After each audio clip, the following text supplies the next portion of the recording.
Right, guys, Liverpool beat Leicester 2-0 last night. I went to the game, that's why I'm absolutely knackered.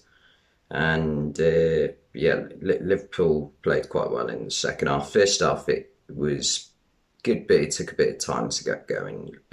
Leicester definitely had the best opportunity of the first half with James Maddison going through, but Alisson making a brilliant save. Then Diogo Jota put Liverpool 1-0 up from a corner that was headed by Van Dijk, saved by Schmeichel. Jota got the rebound.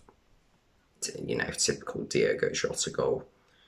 And yeah, that put Liverpool 1-0 up. And then second half, it was just attack after attack after attack from Liverpool. And they brought on Harvey Elliott and Mo Salah, and from then on Leicester just had no chance. They had the odd counter attack, but other than that there was nothing. Salah, you could just see the amount like he wanted to score after losing that AFCON final. He was literally just going for goal from every opportunity. There was one moment where he picks up the ball, turns Wilfred Ndidi inside out, runs through on goal, and Schmeichel does quite well to save a one-on-one. And then Daniel Amate wipes him out.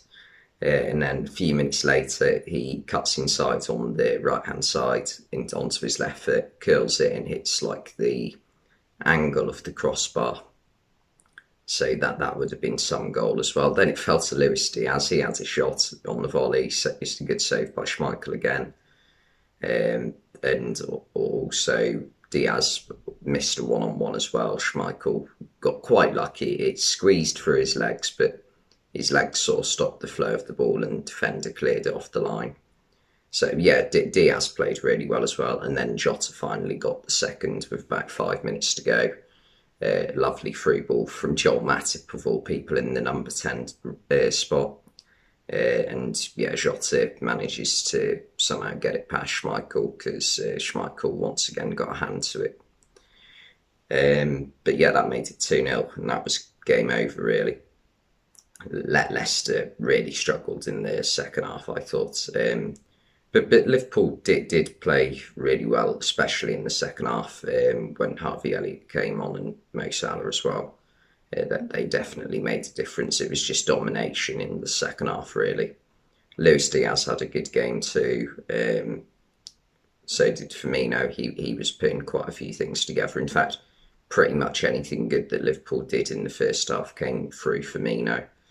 And I mean, even if Firmino's not scoring the goals, which he isn't much at the moment, he was at the start of the season, to be fair. He scored a hat-trick against Watford, a couple against Porto, and a few more in a few other games. But yeah, at the moment, his link-up play is just absolutely brilliant. The way he can bring the other two forwards alongside him into the game is just phenomenal.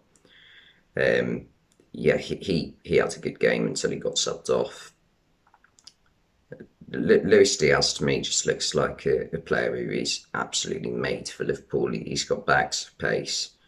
He looks like one of them who just doesn't give up on trying to score a goal. So he will be suited for Liverpool perfectly, I think. Thiago also had a good game. One Liverpool player who I thought didn't have his best night was Curtis Jones. He just made quite a few poor passes and gave the ball away quite a lot when he was on the pitch. But he is a good player, and that obviously was just a one-off game. But yeah, Matip at centre-back was amazing as always. Same with Van Dijk. Matip for me this season is probably in my top 3 players for Liverpool. I'll go Salah first because he's been amazing. Second, either Alisson, Alexander-Arnold, Jota, possibly Matip as well. So yeah, that would be my top 5 there. They've all been brilliant this season. Leicester, though, it just felt like that in the second half they were just doing everything to keep the score as low as they could, and then putting well, Ian Acho came on for the end of the game, but trying to put Patson Daka and Admola Lookman on the counter attack, and eventually Harvey Barnes as well. But they just couldn't really do it. They didn't have many opportunities where they looked like threatening Liverpool. Yeah, I don't know what Leicester do from here, because obviously they've got the problem with Jamie Vardy's getting older now. I don't know how old he is now. He's got to be pushing 35, if not already. So I still think he might have a couple of seasons left in him, but he's going to decline from here, and I think every Leicester fan knows that. Not down to anything Vardy can do about it, really. He is just, getting older. He came onto the scene like when other players would be at their peak at that age. That was when he first became known. It was about 2014 when he first played in the Premier League, I think. So yeah, and I think he was already about 27 by then. So he must be 34 at least. But yeah, so I'm not sure what they do, because Daka, he seems to have scored a few goals this season, but he doesn't seem to have the same impact on the team that Vardy does have. They're obviously desperate for a new centre-back. They played two defensive midfielders in defence today, Daniel Amate and Wilfred Ndidi. And they had Kaglar, Soyuncu and Vestergaard on the bench, so that clearly tells you that Rodgers is not in favour of those two at the moment. Soyuncu, I can sort of understand it. To me, he was really good for about 18 months after Harry Maguire left Leicester for United.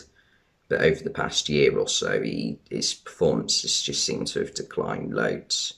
He just seems to be a lot more rash, and I don't know if that's something to do with... He was very good when he had Johnny Evans beside him, because Johnny Evans is a brilliant, experienced centre-back. So that allows Soyuncu to be a bit more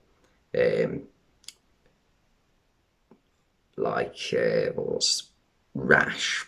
Not rash, but he's a very...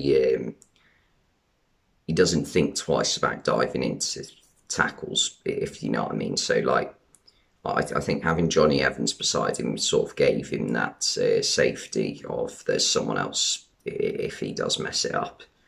Whereas Daniel Amate is not an experienced centre-back. He's sort of a utility player, but you don't want a utility player alongside Kaglar Soyuncu. That obviously it's been really bad for Leicester this season with injuries, but I still think they have got problems even when everyone's fit, and they need to sort that out. Wesley Fofana coming back might make a difference as well. But I don't know, really. See how it goes. But anyway, thanks for watching, and I'll see you next time.